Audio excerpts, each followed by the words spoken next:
एक यूनानी दवा को सेक्स की दवा के तौर पे समझा जाता है। हाँ, तो आप इसको किस तरह डिस्क्राइब करेंगे कि आप सिर्फ सेक्स का ही इलाज होता है या और भी, जैसे आप आज रेमेडीज बता रहे हैं, ये तो बड़ी ज़बरदस्त बताई।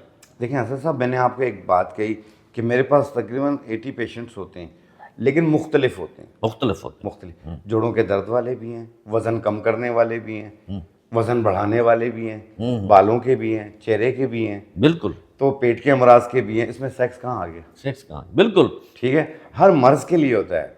हाँ, मैं उन भाइयों के लिए जिन लोगों को सेक्स की प्रॉब्लम रह रही है, वीकनेस बहुत फील हो रही है और ये डायबिटिक पेशेंट के साथ ज़्यादा होती है, तो एक लकड़ी आती है जड़ कोंच के नाम से। जड़ कोंच। जड़ कोंच, ठीक है।